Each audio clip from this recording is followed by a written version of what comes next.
EarthToSashaASMR. Hey everybody, and welcome back to EarthToSashaASMR. I hope you guys are all doing really well. In this video, I have a little book reading video that I'm going to be doing an up-close whisper of, and that book is The Lion King. Disney's Lion King.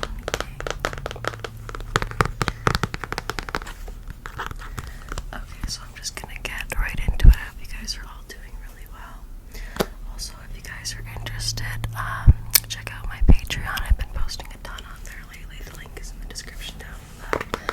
And I have a ton of new videos coming for YouTube. I just moved, so if I wasn't posting there for a little bit, I apologize, but I'm back. Okay, so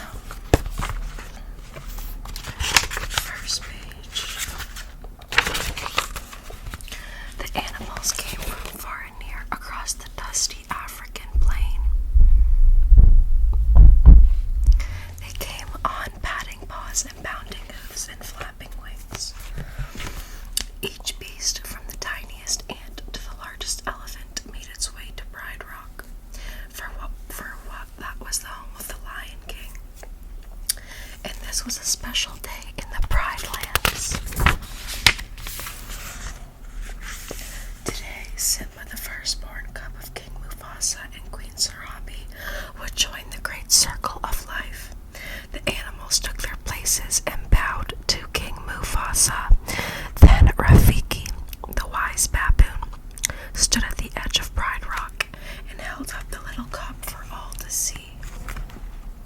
A great cry rose from all the animals.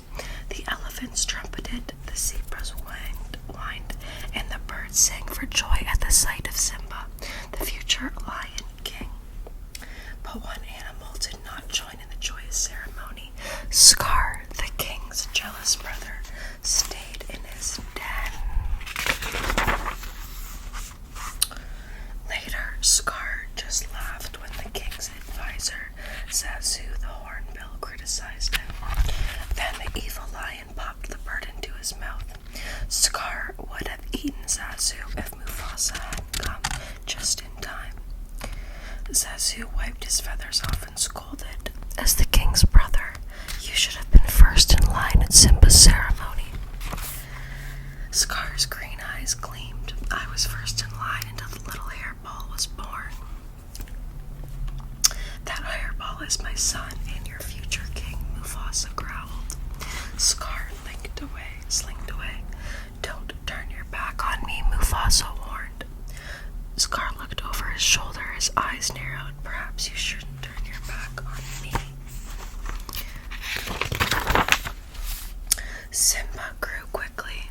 One morning, Mufasa took his son to the top of Pride Rock and told him the circle of life never stops turning. One day the sun will set on time. As ruler, win with you as king and rise with you as king. Then everything the light touches will be yours. "What about the shadowy place?" Simba asked. Mufasa declared, "You must never go there." Suddenly, Zazu swooped down and squawked, "Hyenas in the Pride Lands." Mufasa frowned. "Zazu, take Simba home. Aw, Dad, can I come?" Mufasa shook his mighty mane. Fighting savage hyenas was no job for a cub. Later, Simba asked his uncle Scar about the shadowy plain. An evil plan formed in Scar's mind. Only the bravest lions go to the elephant graveyard. Scar told him he knew the foolish cub would go there just to prove his bravery. Scar was right. Simba couldn't wait to go to the elephant graveyard with his best friend Nala, but how could they go with Zazu watching every move they made? "We've got to ditch the dodo," Simba whispered. Nala giggled and agreed. Soon the two friends found a way to escape their feathered babysitter.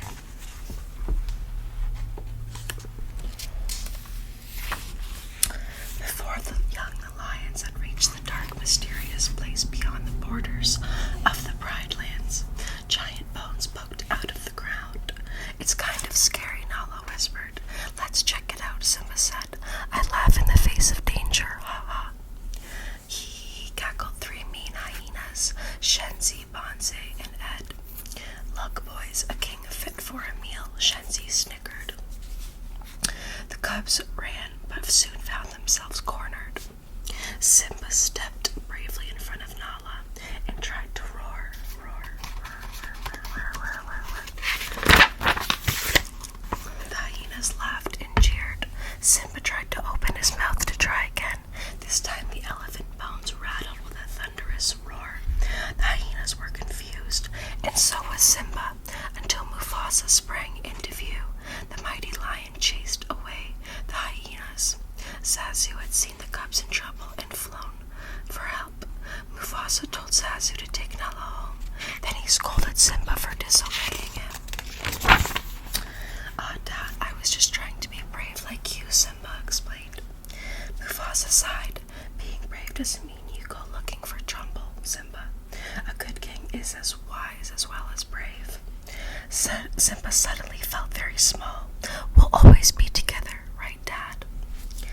Mufasa looked up at the starry sky and said, The great kings of the past look down on us from those stars, so whenever you feel alone, just remember that those kings will always be there to guide you, and so will I. Later, Scar met with the hungry hyenas. I practically gave those cubs to you, he complained. They weren't exactly alone, Shenzi whined, but Scar had another plan that would allow him to become king. Stick with me and you'll never go hungry again, he promised. The hyenas danced and cheered. Sorry if you can hear the people walking upstairs. The next morning, Scar took Simba to the bottom of a rocky canyon. Now wait here, he ordered. Your father has a big surprise for you. Will I like the surprise? Simba asked. Scar smiled slyly. Oh, it's to die for, he said as he walked away. Then he gave a signal to the hyenas waiting on the canyon ridge. The hyenas knew what to do. They chased a herd of wild wildebeest down the canyon. Simba felt the earth shake. He heard the clattering of thousands of hooves. Then he saw the wildebeest heading straight for him. Simba managed to climb a dead tree and cling to a branch. Help, he shouted. Help was on its way, for Scar had found his brother. Mufasa, Simba's trapped in a stampede, Scar cried. Just as Scar had planned, Mufasa rushed to Simba's rescue. He lifted his son to safety, but then fell under the rushing tide of hooves. Dad, Simba shouted. He couldn't see anything through the huge dust cloud. Mufasa tried to pull himself up the steep rocks. From above, Scar watched his brother struggle. Help me, brother, help me. He pulled his brother close and whispered, Long live the king. Then Scar let go and watched Mufasa tumble down the steep slope. Sorry for all the cars and the people walking upstairs. Oh my god. When the stampede was over, Simba found his father lying lifeless in the dust. No, Simba wailed. Scar came to the sobbing cub's side. What have you done? He accused. There were the wildebeests everywhere. What have you done? He accused. You tried to save me. It was an accident, Simba said. I didn't mean to. Of course not, but if it weren't for you, he'd still be alive. What will your mother think? Scar demanded. Simba looked stricken. What should I do? Run away, Scar advised. Run away and never come back. Scar watched Simba run. Then he sent hyenas after him. The hyenas chased Simba to the border of the Pride Lands. The cub dived into a thicket of the thorns at the edge of a great desert. The hyenas looked at the sharp horns, then at the desert. The cub won't last a day out there, Shenzi declared. Simba ran until he could run no more. The thirsty cub collapsed on the sand. Vultures circled him hungrily, but Timon the meerkat and his fat friend, Pumbaa the warthog, chased away the vultures. Simba woke up in their jungle. Where are you? Timon asked. Where are you from? Timon asked. Simba sighed. It doesn't matter. I can't go back. What did you do, kid? Pumbaa wondered. Something terrible. Timon shrugged. Who cares? You got to put the past behind you. Hakuna Matata. What? Simba asked. Hakuna Matata. Timon repeated. It means no worries. That's the motto we live by, and here's what we live on. Timon showed Simba a wiggly Simba watched Pumbaa eat a grub. Slimy but satisfying, the warthog said with a burp. Simba frowned, but he ate the big grub. Oh my god. Then the cub smiled and said, Hakuna Matata. In the months that followed, Simba ate many, many grubs and grew into a full-size lion. Most of the time, he was happy with his friends Timon and Pumbaa, yet he missed his mother and often thought of his father. One night, as they gazed up at the stars, Simba remembered what his father had told him.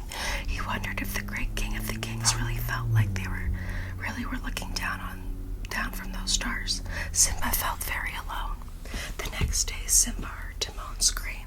The young lion raced to the rescue. A hungry lioness was about to pounce on Pumbaa, who was struck under a log. Simba gave a mighty roar and leaped at the lioness.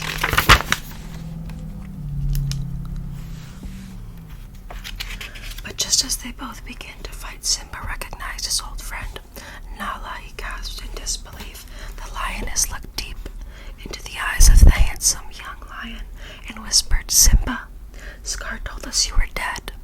Nala told Simba how terrible things were now that King Scar and his hyenas ruled the Pride Lands. There was no food or water, and many of the animals had fled. But can you come back and become king? Then everything will be right again, Nala said. But that night, Rafiki, the baboon, came to Simba and promised to bring him to his father. When Simba looked up at the stars, he heard a familiar voice. Simba, his father asked, have you forgotten me? Simba gasped, no, how could I? You have forgotten who you are, and so have forgotten me. The ghost voice continued, look inside yourself, Simba. You are more than what you have become. You must take your place in the circle of life. Simba knew his father was right. His friends returned with him to the Pride Lands. Back at the Pride Rock, King Scar was angry with Sarabi for not finding food. Suddenly, Scar heard a great roar. He couldn't believe his eyes. Mufasa, it can't be your dad. But Sarabi recognized her son. Simba, she said softly, I've come to take my place as king, Simba roared. But Scar would not back down so easily. Simba leaped at Scar, but the villain slipped away. Instead, the hyenas rushed at Simba. Pride Rock echoed with their hideous laughter as the hyenas forced Simba to the edge of a cliff.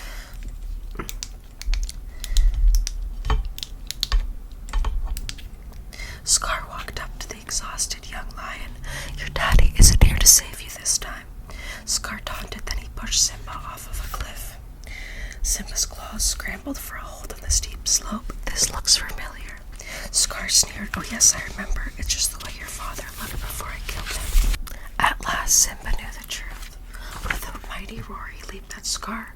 Meanwhile, Timon, Pumbaa, and the lioness had chased the hyenas off Pride Rock. When Simba sent Scar flying over the cliff, the villain landed in the mob of hungry hyenas. They cackled cruelly. Finally, they had a meal for a king, or a king fit for a meal. Simba thanked his friends.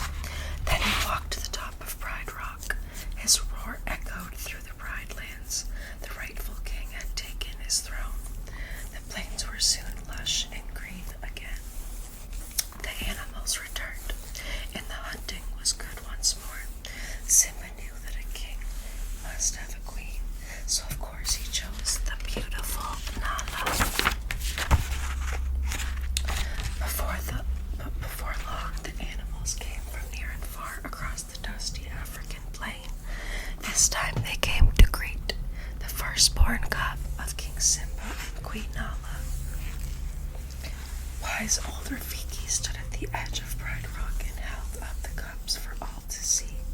The elephants trumpeted and the zebras whined for joy as the future Lion King joined the great circle.